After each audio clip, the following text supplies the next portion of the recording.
Good morning. Thanks for coming. First of all, I would like to thank our panel for the kindness and their time to be here to talk to us. The goal of this panel is for us to discuss business analytics, data analytics, and what is that and how can that be applied to you, our students that are either on our major in business analytics or thinking about transitioning to that major or just being in the business school. So the first thing I'm going to ask from our panel is a short introduction about yourself, 5 minutes. Tell a little bit of what you do, what's your experience, where you've been, and please take it from there. Alex, let's go. Sorry. Can you guys hear me, or do I need to talk louder? Good?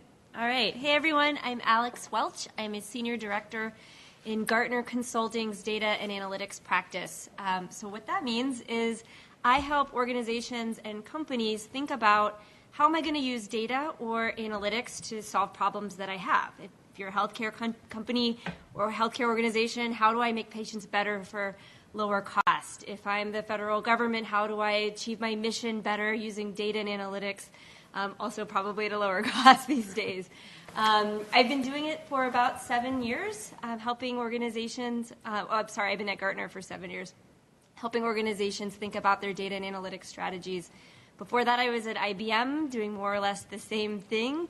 I have a background in engineering, 2 degrees in engineering, 1 in mechanical, which isn't relevant. After that, I went to grad school and got an engineering degree in information management, which at the time, actually the only data science and data analytics when I was in school that happened in engineering and in computer science. So I'm excited that the trend has moved into business as well. Thank you. Good morning. My name is Shree Taylor. I've been in this field for over 20 years. So all of my degrees are in mathematics. I'm an applied mathematician. My bachelor's, master's, and PhD are all in applied mathematics. After I finished my PhD, I completed a postdoctoral fellowship at the National Institute of Environmental Health Sciences. So when I initially completed my degrees, I did more of my work in the biomedical field. Did the postdoc for a few years, and then I moved from North Carolina to Virginia and worked with the Center for Naval Analysis, and totally different, area of work, but still the same fundamental principles of critical thinking, analytics, all applied. Did that for, maybe 2 or 3 years, and then started my own firm with a couple of people who I went to school with. We started Delta Decisions of DC, and we are in our 12th year. One of the major things I think that I really enjoy about my background and what it is that I do is the ability to move into different areas seamlessly. I have a solid foundation, of course, in analytics. Now, when I got my degrees, it wasn't called analytics. It wasn't called data science. It was, you kind of either did like math or stats, pretty much. It's evolved.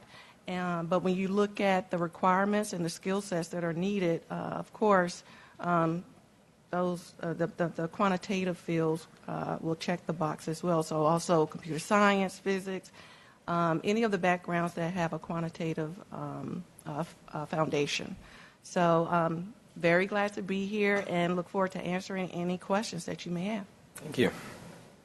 Thank you. Can you guys hear me okay?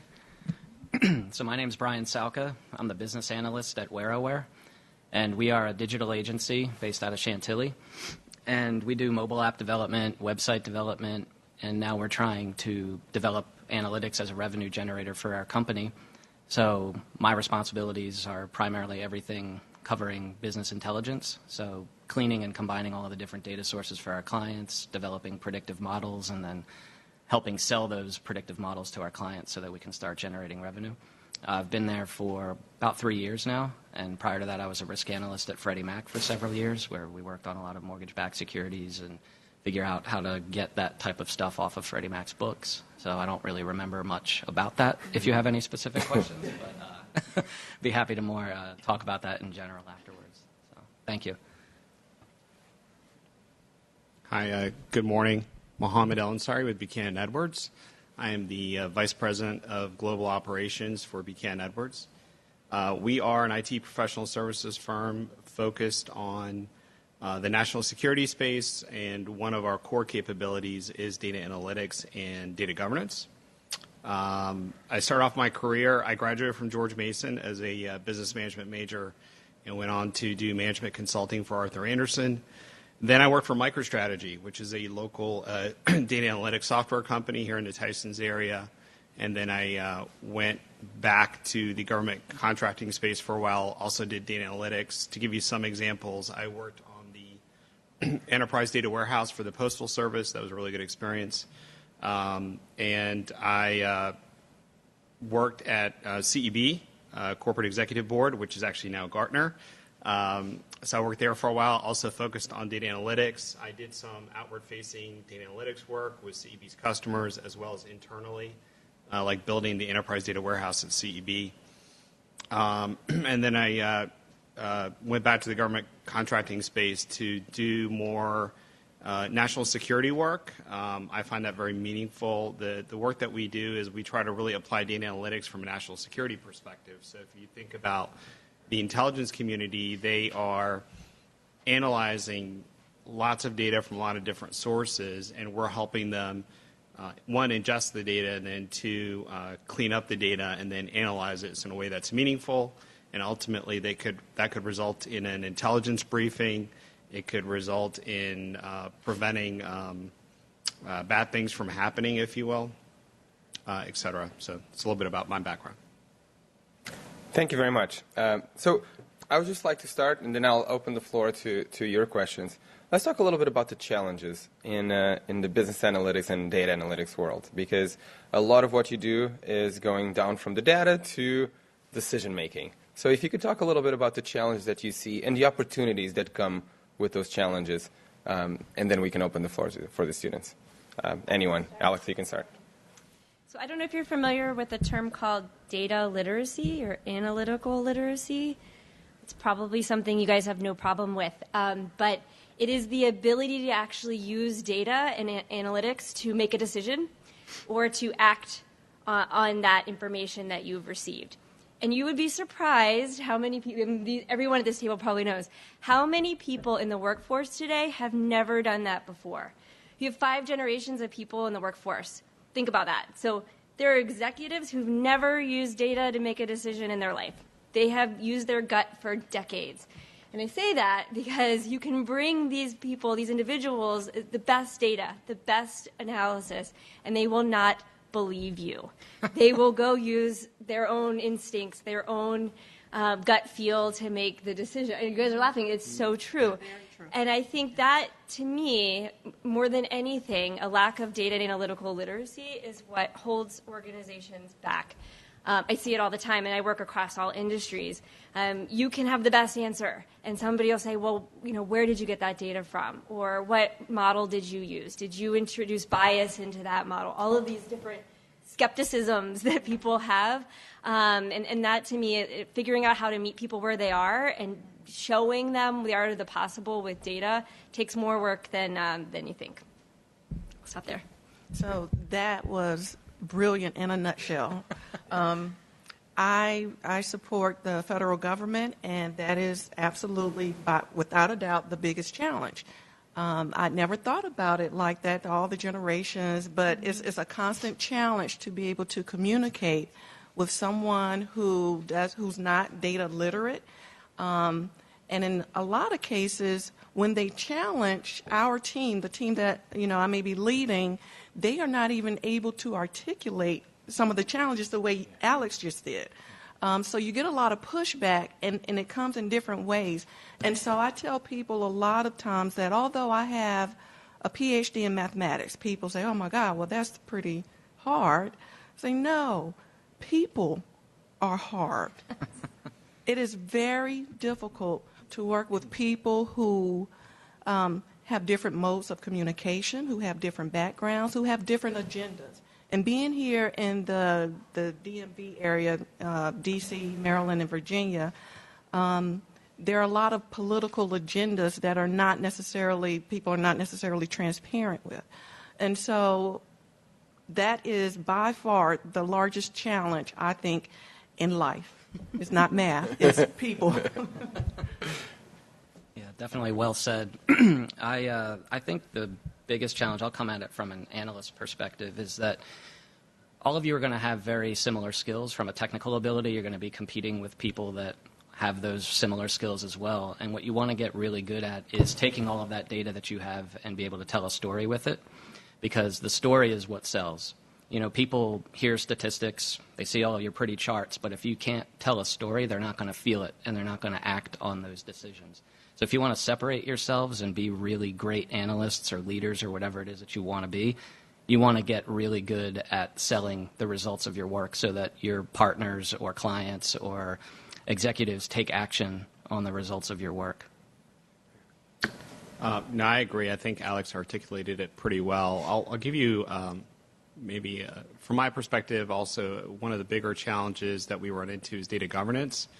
But I'll give you an example to try to kind of hit it home. One of my customers wanted to calculate how many people work in that federal agency.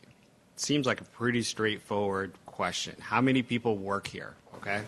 And they said, okay, how many FTEs? Well, they didn't really have a definition of what is an FTE. And HR had one number. Finance had another number, because they're kind of approaching it from how many people are we paying. HR is approaching it from, how many people do we have, butts and seats, et cetera. And so the challenge that we had is getting those different functional areas, if I continue to use HR and finance as an example, sitting them down and saying, how do you define FTE, full-time equivalent? How do you do it? And we found that there's a lot of caveats. Some of them may count part-time workers. Some of them may count they might be double counting if people have different offices, and facilities was also involved as well, and all those things. So really what it came down to is we said, it's okay that you guys have different definitions of an FTE, but you have to make sure you're documenting those definitions and don't call them the same thing. So that way you can really trust the data. So if HR is saying, we have, let's say, 2,000 people who work here, and finance comes back and says, no, we actually have 2,300 people who work here. We need to be able to trust the data, especially if you're a senior executive who's using that data to make decisions. And so it becomes really important to work with folks to have those clear definitions. Tell them it's okay that you have different definitions, because they have a business need for that definition. But number one, don't all call it FTE, and number two, document it and make sure it's really clear how that data should be used. So, totally agree with that. And just by way of background, FTE, I'm not sure if you said it, full-time employee. Yeah. And, Mohammed, I think we may have the same customer, the same client here. And it's interesting, across the federal government, sometimes you find that the problem that you're trying to solve is not a difficult problem, not in theory. And that's also a big difference. And when you're coming out of school, you're in a classroom with a professor, textbook, or online course, and things are nice and perfect in theory. But when you get out into the real world, there's what's called in practice. And so something that, it sounds simple, the way Mohammed explained it as far as the differences between the two different offices, but it is a huge barrier when it comes time to try to solve the actual problem. And this can take weeks or months. It just depends on, again, going back to the people that you're working with, and is everybody on the same page? Is everybody mission focused? And do they want to solve the problem? And so there again comes the politics of it all. So when I was in school, because I went straight through school, it was almost like being in a bubble for a long time. And I had this false sense, I guess, of, all right, this is what the real world is going to be like. And my background is in applied math. And the program that I came through, they did a very good job. I went to North Carolina State University, which is right next door to Research Triangle Park. and putting us into environments where we could solve real-world problems. But Research Triangle Park is also a little special. Again, not reflective of the real world necessarily, but it was a huge challenge coming into the, quote, real world or somewhere where they don't necessarily acknowledge or appreciate data and problem solving and critical thinking the way that we did being in academia. So that was also a huge adjustment on my part. I have one thing to add to that. I thought that was great. I admitted I have a background in engineering, not business. And when I studied my background in engineering, we didn't learn empathy. I don't know if business students learn that, but that was the biggest leap for me to come from academia, from school, into the real world. And what I mean by that is you have to meet people where they are, like I said. If you want to connect with them in business, you have to understand where they're coming from and who they are. Like, to your example, Mohammed, at the end, I deal with doctors a lot, healthcare professionals. They had the same exact problem. They couldn't count surgeries the same way. At the hospital, the finance department counted surgeries one way, and the doctors counted it a different way. To the doctor, if I do 2 procedures on you, then I've done 2 surgeries. To finance, if you made 1 incision, it was 1 surgery. I don't care how many procedures you did. And when I was trying to have the same conversation you were having about, hey, we're a hospital, we should know how many surgeries we did this month, people were angry. You was like, no, you don't understand. I have to, for financial purposes, I have to make this report, and this is the way I need to count surgeries. And the other doctor said, no, I'm the doctor, and you have to say, okay, but the end goal is we want to be accurate. We want to have, help them understand why you're doing it. I'm on a soapbox here, but it's so important to be effective is to understand what people are thinking in between their ears. Absolutely. Yeah, empathy is a very good point. Yes. I would agree with that. So let me pick up on that because you guys had fantastic answers. Thank you. Let's talk a little bit about the experience because, as you said, it's not going to prepare us completely just to be in school and looking at the books, that we need a little bit more. So can you talk a little bit about the experience that students typically get on internships, whether your companies have internships, and what do you think they can get out of it in the sense of working towards the empathy, working towards understanding a client, a customer, and how to interact with their teams? Anyone, open to anyone. Sure, I can go first. We do have internship programs, and our internship programs, you can come at it from 2 different angles. One program, you would work in our corporate office, where if you're more maybe computer science oriented, you will work with somebody in our CTO organization, the Chief Technology Officer, and you'll have a project that you'll work on over the summer. It could be building an application. It could be building multiple applications to support our customers, or it could be for internal purposes.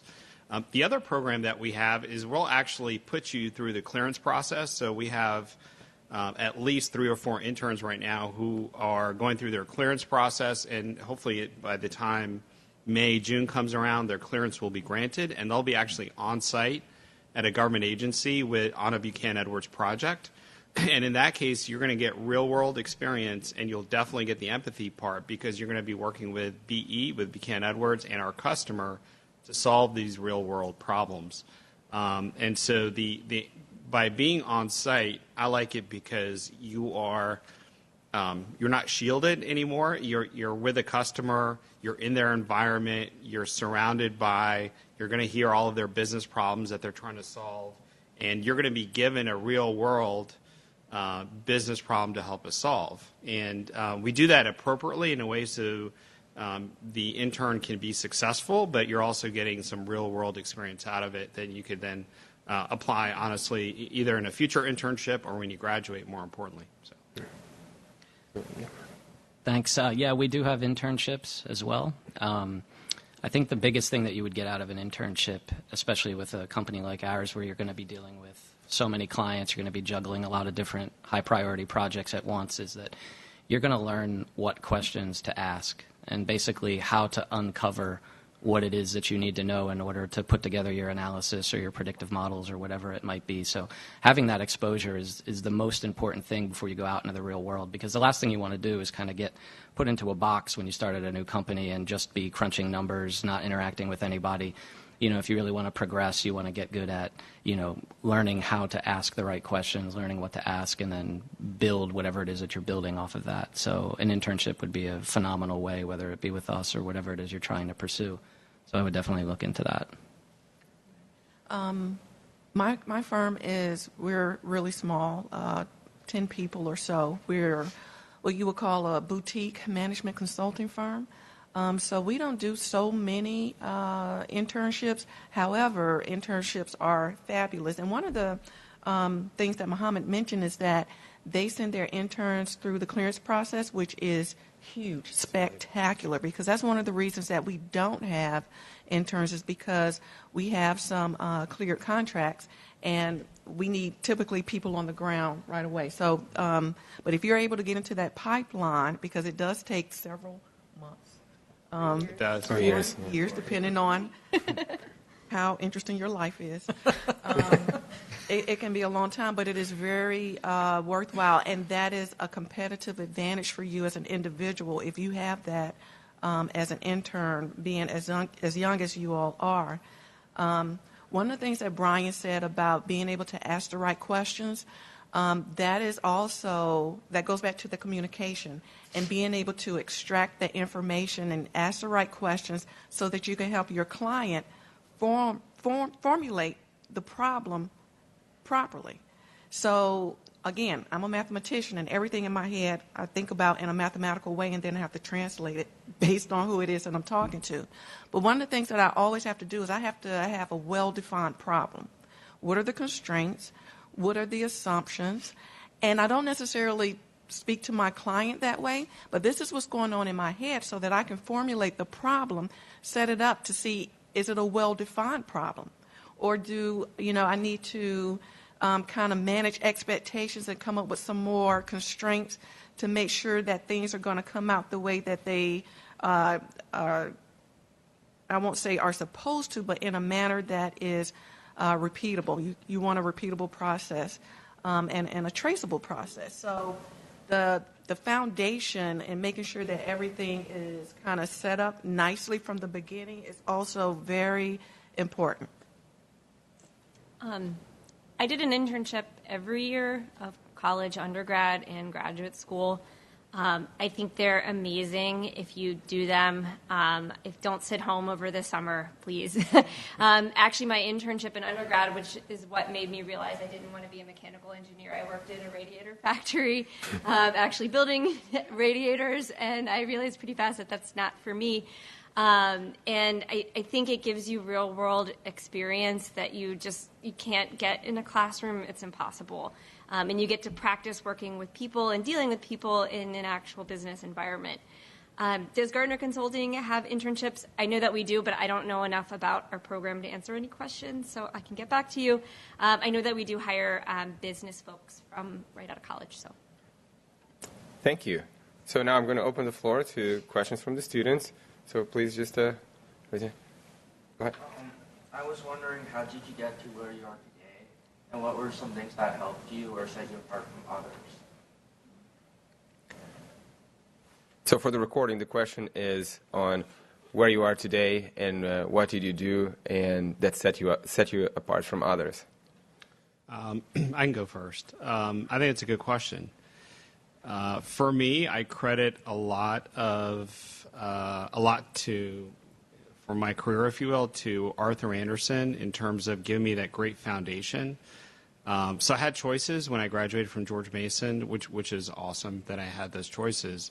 But ultimately, I selected Arthur Andersen because they were willing to invest in me. They put me through phenomenal training coming right out of college. And it really, even to this day, the things I learned 20 years ago, I'm still applying today from the training, whether it's training provided by Arthur Andersen or actual real-world training. Incredible mentors, if you will. Now, Arthur Andersen, by the way, for a lot of you probably are not familiar with the company. It's not around anymore.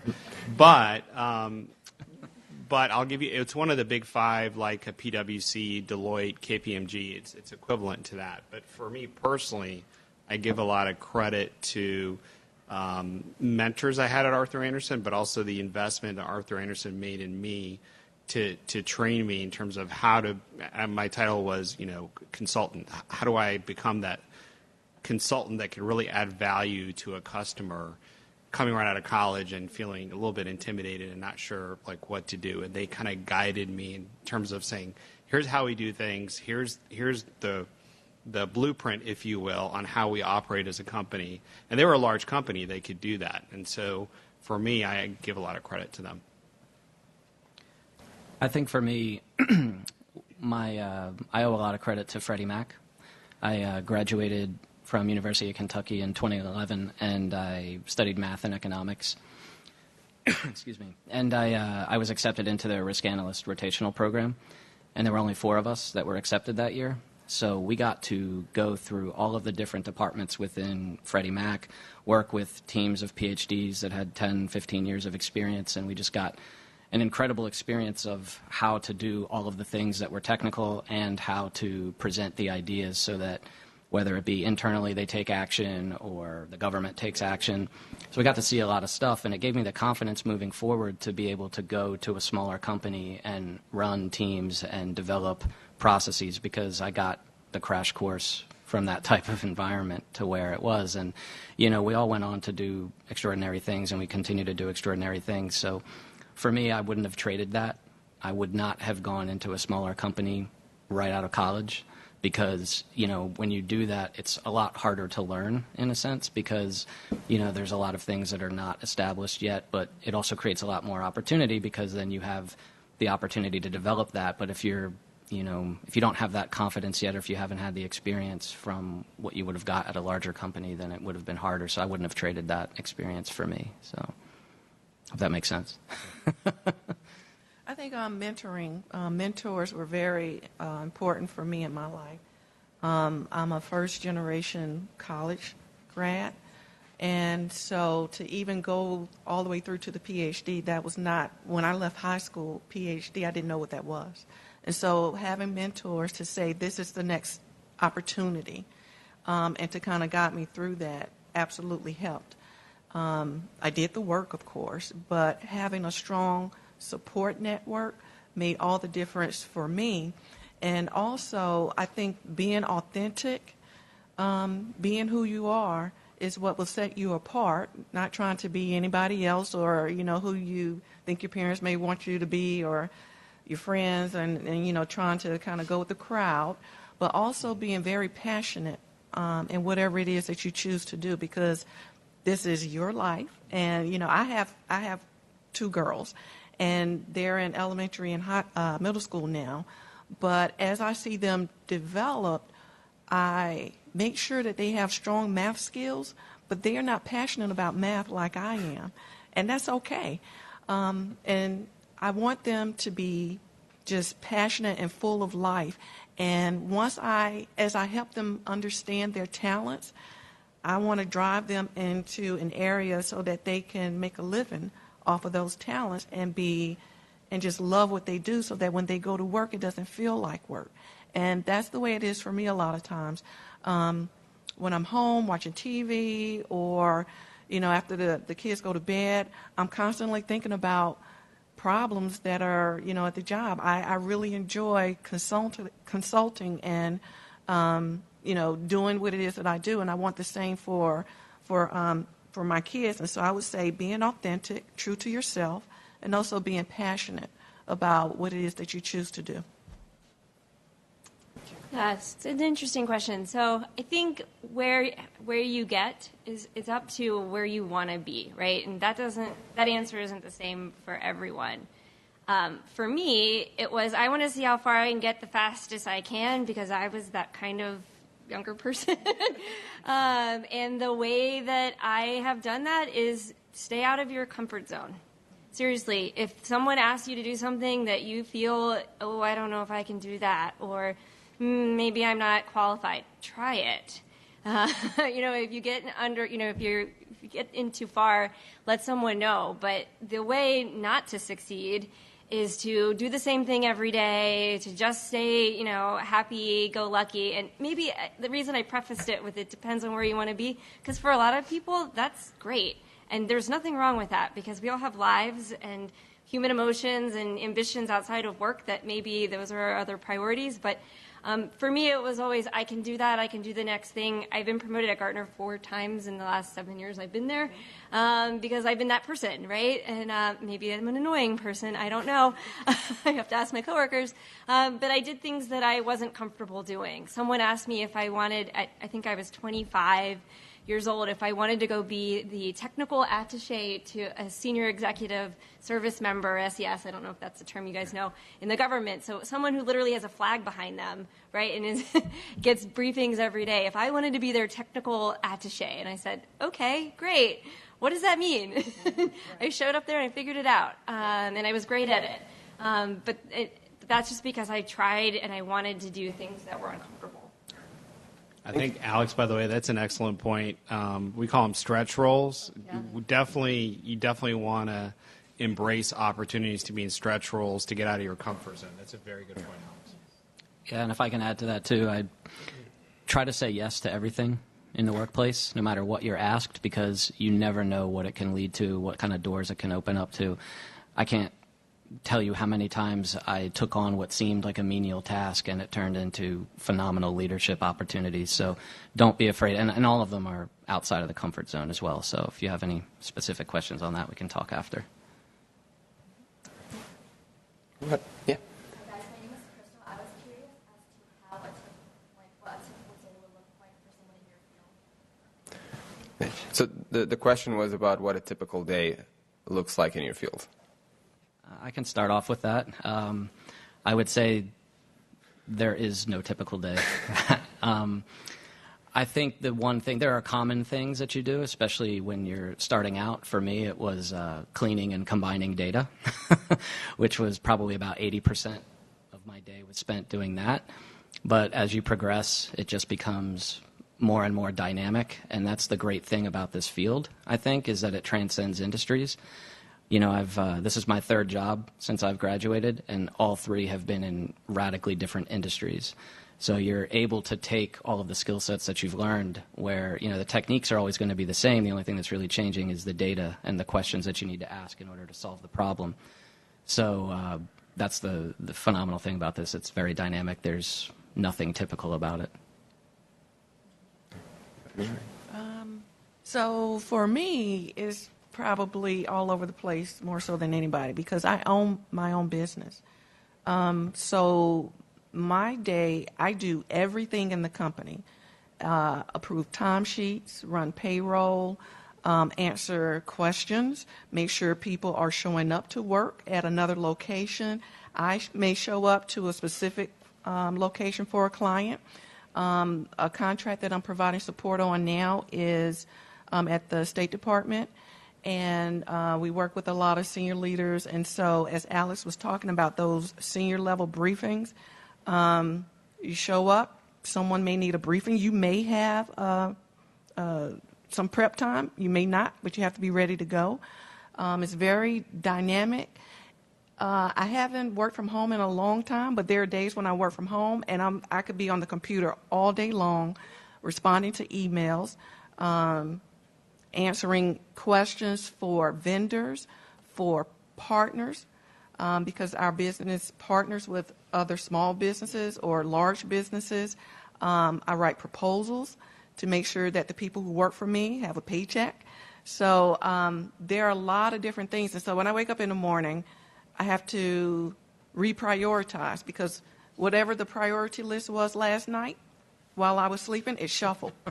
And I think that's the dynamic part of it that Brian was talking about, and that's the part that I personally like.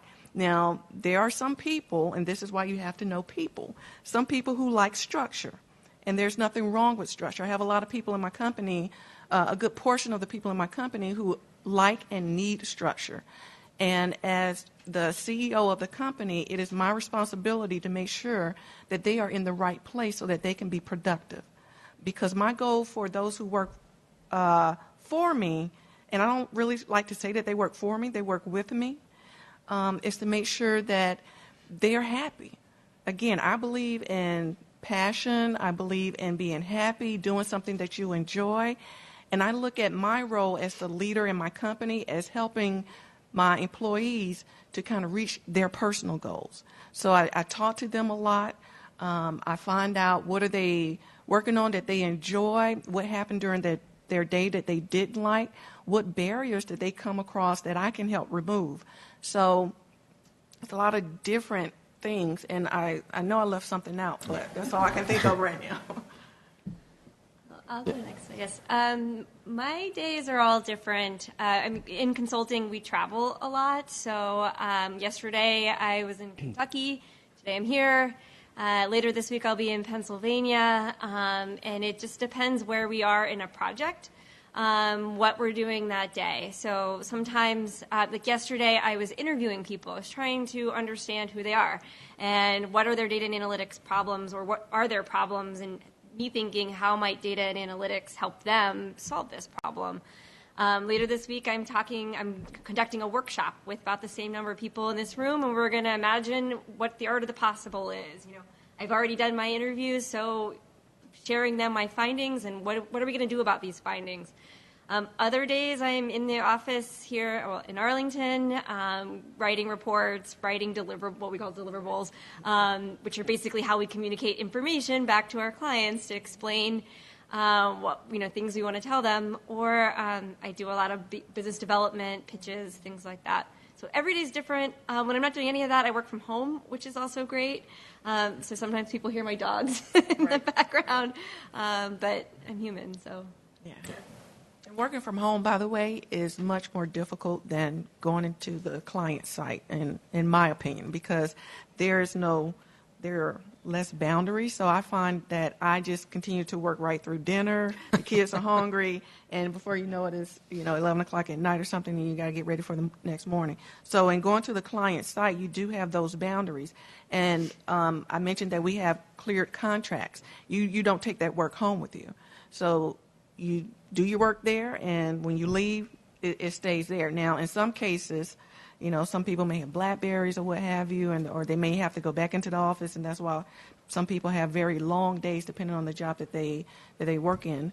But it can be whatever you want it to be. And again, there will be times where the boundaries are placed for you, but as you kind of move up the ladder, you can begin to set some of those boundaries yourself. So, go ahead. I was just going to say I try to work from home whenever I can. I actually really like working from home, but I do think that I've had to make my area far away from where we live in our house, because I'll just keep working. That's true. No, it's true. You keep working and you're on the phone quite a bit. I like to move around. I don't like to sit in the chair all day. It's just kind of me. So I'm not going to talk about my typical day right now, because as an executive in the company responsible for a lot of people, I'm probably just in a lot of meetings all day, or have a day similar to Sri. But I'll tell you a little bit about a typical day earlier in my career and what I really liked about it. I think in business analytics, you are half MBA, half DBA. So I go back to a typical day where I'm working on writing reports for a customer.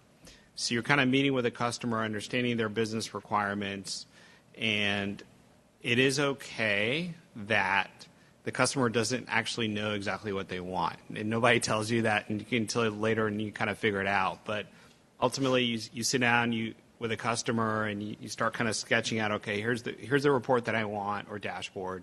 Here's what I want it to look like. And then, so now you have your business hat on. You're kind of trying to understand the business question that they're trying to answer, or the problem. Then you go back to your desk, and now you put your DBA hat on, and you're querying the database, and you're looking at the numbers. And I think where you really add value is your ability to eyeball the numbers and know if they're right or wrong. And I differentiate a business analytics person from a pure computer science person. No offense to computer science people. But computer science people want, say, give me the exact requirement and I will give you the output, okay? But in data analytics, and I say that because I've worked with computer science people. They'll say, okay, here's the report. And I look at it and say, well, I can tell you the numbers are not right. This doesn't make sense. It's like, well, this is a requirement you gave me. And one of the things you learn often is when you're working with customers, especially business customers, is like it's okay that they don't know exactly what they want. So you have to be iterative. You have to kind of show them, here's an early version of the report. Am I on the right track? And then they'll say, oh, that is good, and I didn't think about that. What if we add this, and what if we add that? And you go back and you do that over and over again. And ultimately, you get to a product that the customer is really happy with, and you feel really good about your accomplishment.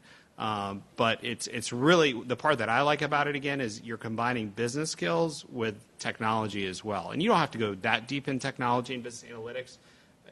I guess it varies from role to role. But you really have to be business-minded as well, because you should be able to really understand from looking at the numbers, is this really going to solve my customer's problem? Is it really going to answer their question? So.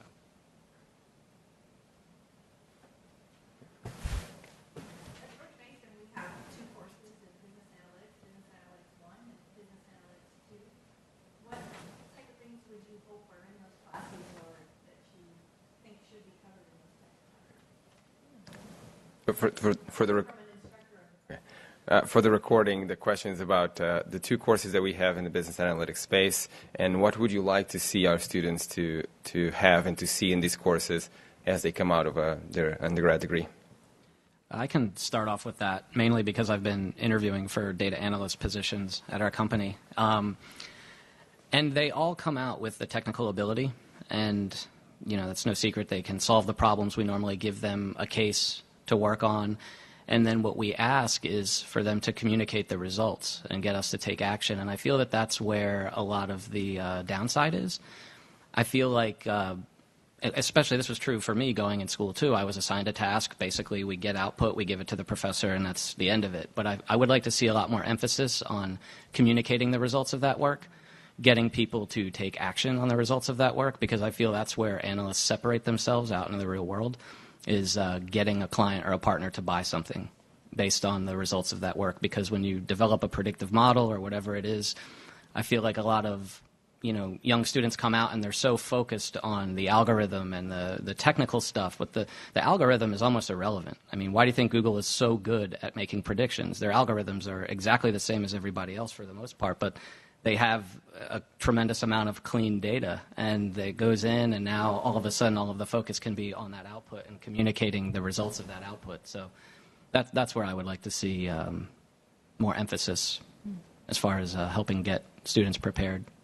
Can you hear me? I think that there should be some basic awareness of data management and data management practices as part of a data analytics program or class. And what I mean by that, and I'm sure Mohammed can elaborate, is what is data governance? Why is it important? How does it impact how does it impact your ability to deliver effective analytics? And I say that because I used to sit next to this guy who was brilliant, and he would write the most amazing Python code models and crunch this incredible data. And I would say, well, how do you know how good that data is? He's like, I don't know, but this answer is really profound. Well, it might be profound because you're using crappy data, right? He had no appreciation for the pipeline of data that got to the point where he built his model. And I'm not saying that your students should have to be proficient in all of those competencies coming out of your course, but they should have an awareness of data quality, metadata management, data warehousing, all of the different disciplines that go into curating and stewarding data assets. Wow. So lots comes to mind, but I will reiterate the importance of data governance. I'll put in a plug for Buchanan Edwards. We're actually the administrators of the public sector data governance professional certification. That's how strongly we feel about this topic. So we basically teach the course and certify you if you go through that. It's very important. It gives you kind of that foundational layer. We talk about things like data curation, data ownership, the importance of having clean data, because garbage in, garbage out, that's something you'll see when you work with customers, that it's going to be important that you have quote unquote clean data, because ultimately if a system of record has bad data and you're using that for reporting, then your report is not accurate either anymore. So it's being able to really, the important thing there is being able to know that and identify that, right? And data governance will help you do that. From a technical perspective, it really varies, and our industry is changing quite a bit. And I'll say that because, earlier in my career, it was the big thing is data warehousing. It's understanding SQL and how do you query a database, and then learning a data analytics tool. Today, you can learn Microsoft Power BI, MicroStrategy, SAP, Business Objects. Those are all really good things to learn. On the ETL side, which is extract, transform, and load, there are a lot of ways to do that. You could do it manually with SQL. You could use tools like Informatica. But now our industry is more into big data, right? So, and I'm dating myself, but data warehousing can also be seen as legacy at times. The reality is, though, a lot of back office operations like finance and HR will always continue to use data warehousing. But as we look at big data, your skill set now is a little bit different. You do want to think about, how do I query something from you have to write Java to query big data. And there are a lot of tools now that try to do the development for you, if you will, and you just focus more on a drag and drop. But it's still good to understand that foundation about how big data works. How does a platform like Hadoop or Accumulo, how do they store the data so that you understand the structure of that and how to get data out of it in a way that's meaningful to you? And then we're seeing, to take it a step further, our industry is now saying, okay, we're gathering so much data, and I'm sure you guys have seen that, right? The amount of data that's out there is just growing exponentially. So I've had customers, for example, say, Mohammed, we have sensors like CBP. CBP has sensors, right? They're gathering so much data. They don't have the human power to analyze that data, right? It's not possible. So they're looking at artificial intelligence and machine learning to analyze the data for them and show them what they should look at, right? That is where the industry is headed. Those are the things that I would recommend you kind of really think about, is how do you apply AI and ML to data analytics? Because really the future is, it's just way too much data for somebody to analyze manually, especially in the big data world. So how do we leverage these newer technologies to do that? And the good news is, a lot of companies like Microsoft, AWS, they have AI and ML services in their cloud that you could tap into to do that hard work for you, but you just have to learn how to do it. How do you take advantage of that capability in the cloud to help you do that? So, Oh, very good. I would just add to, and I agree with everything that has been said. If I had to pick one thing, I would say students need to learn how to define a problem and how to solve a problem. At the end of the day, someone who's on my team, I don't know what kind of problem we're going to face today. I don't know how many problems, but we need someone who is poised and intelligent enough to get the job done and is able to go into their bag of tools or bag of tricks and pull out what they need in order to get the client calm down. We have this because essentially when you're a consultant, you are the think tank. And they come to you, hair is on fire every single day, multiple times a day, and you have to rely on not only on your technical skills, but your interpersonal skills, your communication skills, in order to help them make it through the day. And then ultimately what you want for your client is, for that day that you can't be in the office for them, you want them to miss you. You want them to not be able to live without you. That's how you know when you're adding value. But if you miss a day at work and nobody's like, wonder where Shri is, it's like, am I doing a really good job? So that's ultimately your metric, is do they miss you? And you want to add value. What are some examples of the specific types of problems that are dealt with in business analytics? So the question is, what are the examples of problems in business analytics? I can take that. Starting off, for us, one of the big issues is predicting churn for our clients. And churn is the likelihood that their clients are going to leave them. So not only do you have to, you have to take the problem in two different phases, right? One is let's identify the clients that are likely to churn. So you use whatever tools necessary to basically create this list. Think of it in terms of like email addresses, and then the likelihood that they're going to churn. So Brian is 50% likely to churn today. I might be 70% likely to churn tomorrow. But creating that list is only like half the battle, because if you go to them and say, hey, these are your list of people that are likely to leave your company and never buy again, that's great, but they can't take action on that list. So what we need to do is try to figure out ways to make that list actionable. And the way that we do that is try to get different systems to communicate that in an automated way. So every day we'll take that list and we'll push that into our email marketing system to where our marketing team now has insight into who is likely to churn and all of their buying behavior behind that. So now they can create custom email content that is relevant to each one of those clients based on what they've done in the past. And now we can send that out to clients and say, hey, we miss you. Come back. Here's a 20% discount. Don't forget about us. And it re-engages them to keep buying from us.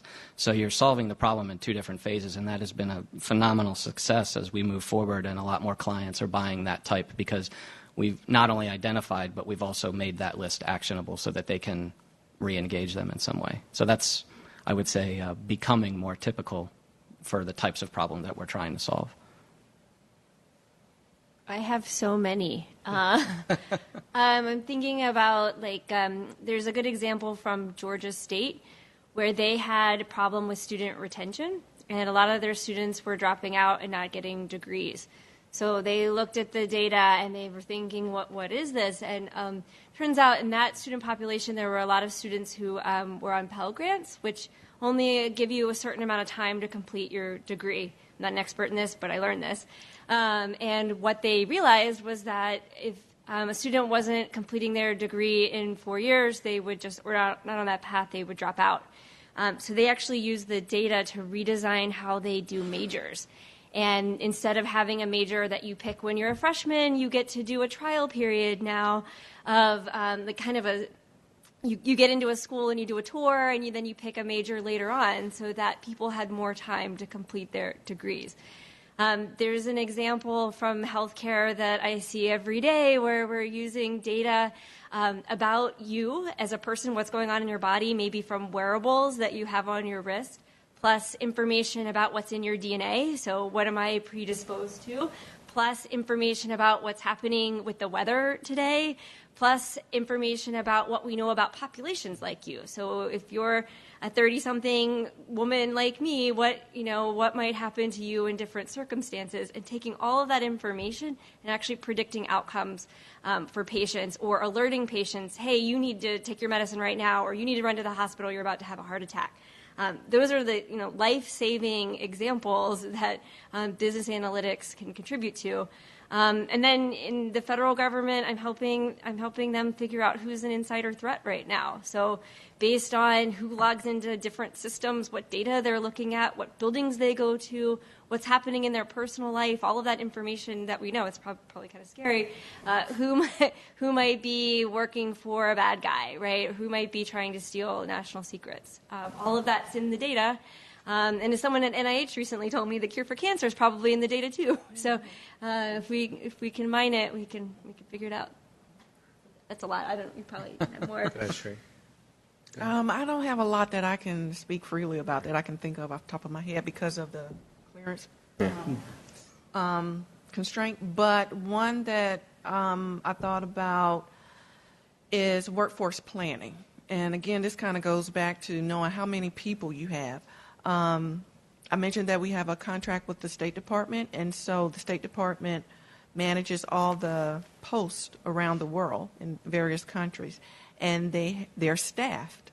Well, how do you know if you have the right number of people there based on the environment where the post is? So there's a lot of data that's generated and collected, and we're working with them to help them understand if they are staffing their post appropriately. Now, the one thing about working with these models is that even though they will give you an answer or an output, it still requires that human element to it, where it's based on some type of interpretation. You don't want to base a decision solely on what comes out of the computer. You have to rely on past experience, expertise of those on your team, and other things that will kind of factor into the decision process. So that's kind of at a high level, and it sounds simple, but it's not, because there are so many moving parts. And then when you have many decision makers at the table, it takes a long time, and then, everybody has different input. And at some point, time runs out and a decision has to be made. And everything is time dependent. And then you think, well, if I only had another week, my decision may have been different, but no, the decision was needed back then. So there are many different variables always to consider. I was smiling because I have similar things that I can't talk about, but the workforce planning is a good example. I'll give you a spin on that. In one example, in the federal government, we have an aging workforce that is retiring rapidly. And a number of customers, more than one, have approached us with the business problem to say, how can we predict the number of people who are going to retire in the next 5 years, so we know a couple of things. One is we know how many people we need to recruit, but more importantly, it is a huge knowledge gap that they're going to have, wealth of knowledge walking out the door. So how can they get in front of that before these folks retire to make sure that that knowledge, there's a proper transition and that knowledge stays within the agency? Because once those folks retire, they're gone.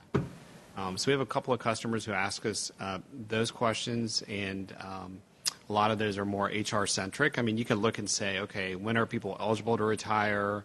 You can look at if you're in HR, you know how old they are, you know when they're eligible to retire, and you can probably do some predictive analytics on that. So it's probably a popular one. Honestly, a lot of the sexier ones are on the national security side, but they're really cool. We just can't talk about them. But at the end of the day, they help to prevent bad things from happening, and they're really important. So. We have time for one more question. You guys talked a lot about having good and bad data and selling it to your customers. What are some tips to tell if something is good or bad data? So the question was about tips to see whether the data that we have are good or not. There's a whole discipline around data quality management. So, and there's a lot of things that you could do, but two of them that come to mind easily are establishing metrics about the data itself. And there's different kinds of metrics. There's objective and subjective. So objective measures are literally things that a machine could actually tell. So does the data exist, or is there a blank where there's supposed to be data there, right? Or is the value just ridiculously outside of tolerance? There's other metrics that are more subjective, which are, of course, part of human interpretation. Is this piece of data believable? Is it accurate given the business context this data is supposed to come from? There's all these different kinds of measures, and people actually do this. I mean, they spend time applying those metrics to their data so they can provide confidence levels, which is in particular importance if you're going to sell your data. So if you're going to sell your data to somebody, they want to know what the quality is, and they usually look for those measures. The other thing you can do is track your data lineage. So who created it? Where did it go? Where did it get transformed? Where did it move to? What was the chain of events that led that piece of data to getting to you? Because if you know that, then it helps boost your confidence in, do I have the right piece of data, or should I be getting it from somewhere else?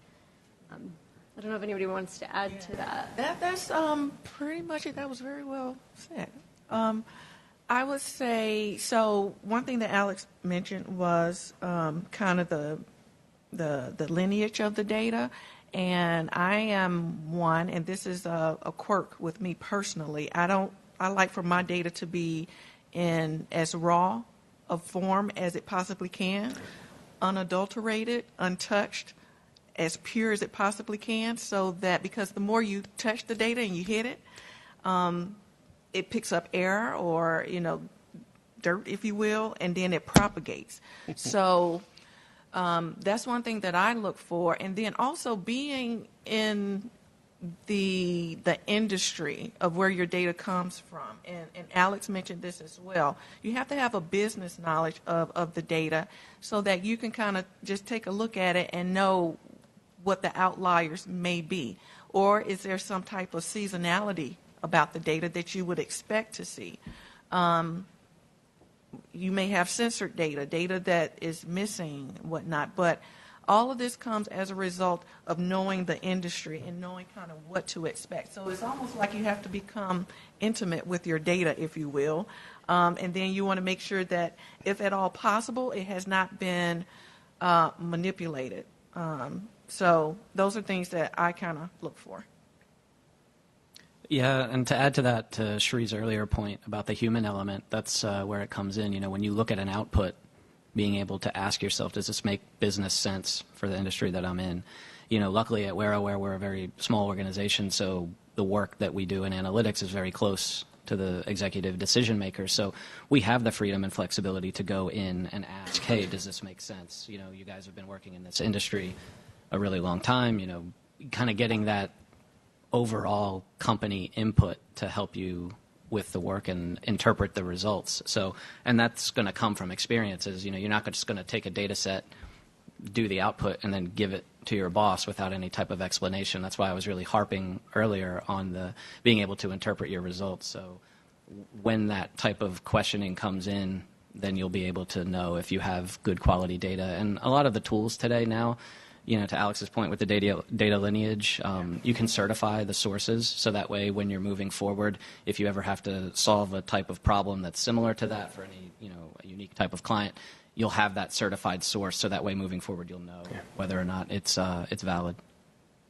Yeah, and I'll just maybe add on to that, because I think Alex did a great job of getting us started to answer that question. To give an example on the objective and subjective. So let's say you're doing data analytics on HR and human resources, and your source system is PeopleSoft HR, right?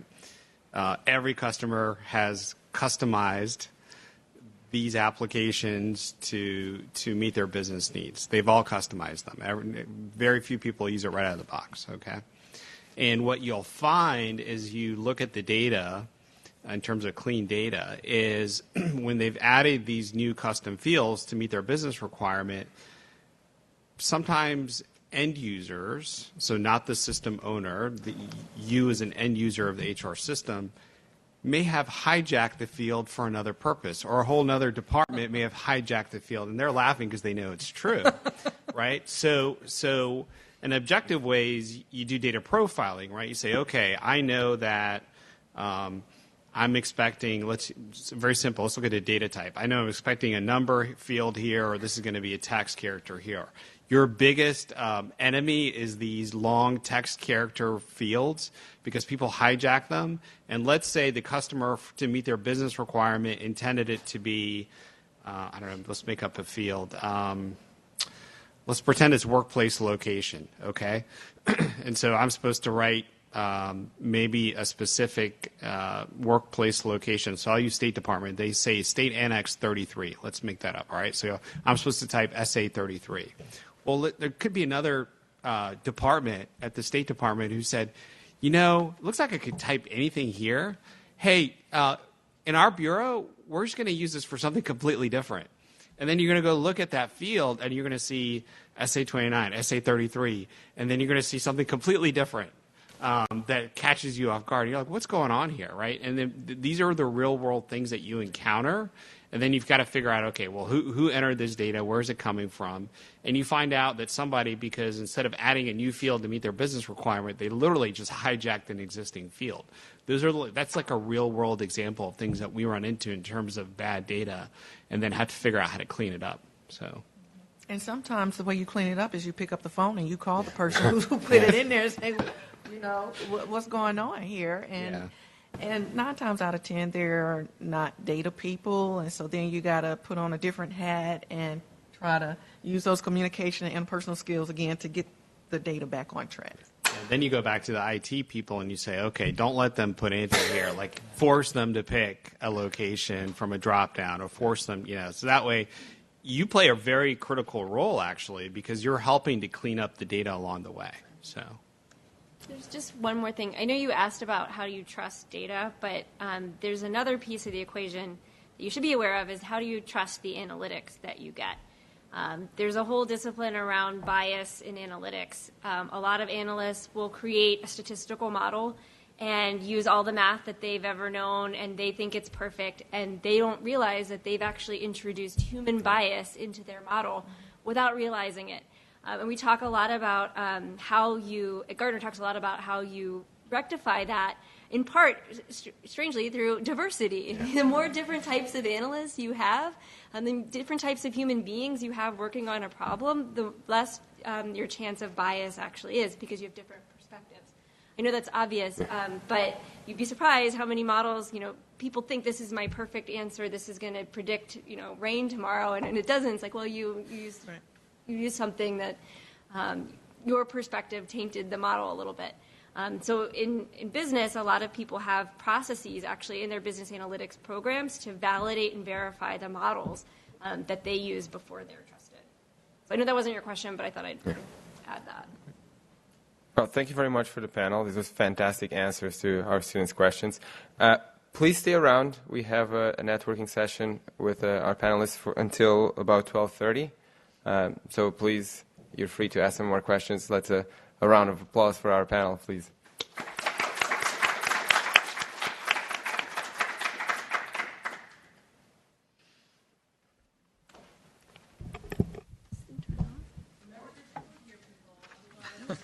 Do you all have cards? Yeah. I'm going to have to ask my HR because Oh, thank you. left mine at home, unfortunately. So. I don't have a card, but if you give me yours, I will email you guys.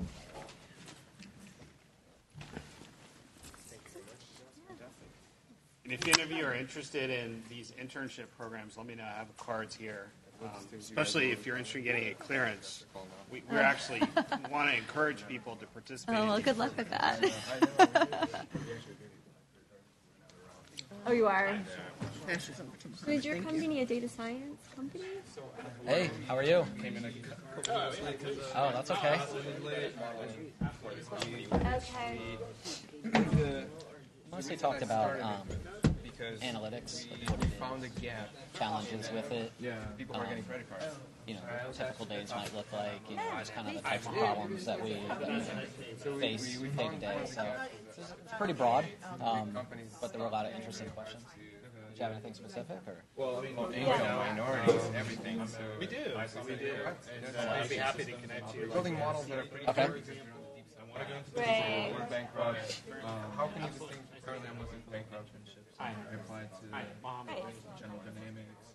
Yeah, no. Those are Wow. So I lead the team that Fantastic. the model. That's cool. And I'd be happy to give you advice. It really just depends on what Yeah. you work you do. Yeah. So my role is basically I'm the business analyst at WearAware. We're a digital agency, so we develop mobile apps, websites, we do email marketing, things like But that. that's But we're trying to make analytics a revenue source at our company too. So we will take all of our clients' data, combine it, and try to tell them a complete story. We'll develop predictive models, try to sell them the results of those predictive models so that we can start having that income come in. So, we have a very broad range of clients. So the problems are always changing. They're always, it's very dynamic. So, one predictive model that you do to solve, say, like a churn output to see what their clients might leave would be completely different if you would try to apply the same thing. Just because. So yeah, it's constantly it's very dynamic. You're never going to get stale in this type of environment when we're trying to solve this type of. I will have to ask my HR rep in the back. She might have them. I don't, but I can just give you my contact information here. If you, yeah, you can just look me up on LinkedIn. And all of our email addresses at the company are just our first initial and last name at WearAware. Yeah. So if you did want to shoot me an email with any additional questions. Yeah, of course. There's definitely a strong relationship. Oh, absolutely. Do you have a card? I do not, but I know what I'll send you a link. So I would actually. Thank you so much. I have an investor call now. Oh, okay, understood. Email or what's it? Should be able to add a contact. Yeah. Great. I'll send you a LinkedIn request. You all too. A lot of times that's a I'll check it out. Yeah, we're hiring for analysts. We do have internships as well. So if you did have any specific questions, just shoot me a message. I'll just shoot you a message. Awesome. Good meeting you, man. Good luck at school. Yep. How are you? Hi, Chris. Good. I've been recording this Oh, bummer. That is really finance before it gets distributed more broadly to an audience who's going to. So I work for Gartner Consulting. We're a research firm. But, They were raving yeah, about it. okay. But I work My for their stomach started consulting grumbling business. about like halfway through the thing. And I was I'm like, sure you're I kept staring at this, and I was like, I'm Data just gonna take them off her analytics plate. work. So yeah. they are awesome. No, please, yeah, there you go. Like, I've had chocolate covered strawberries before, but these are Okay. I don't know what it is. I don't know. Maybe it's the rain or something. So are you based in this area? Yeah. Yeah. Yeah. Yeah, office Okay. near Capitol Hill. Okay. Near Union Station. Yeah, absolutely. Yeah. We'll reach out. You can find me on LinkedIn. Depending on Alexandra Welch. what you're looking at. That's the thing about being Later, a business owner is that different kind clearance levels. of up, down, and when there's an administration change, there typically is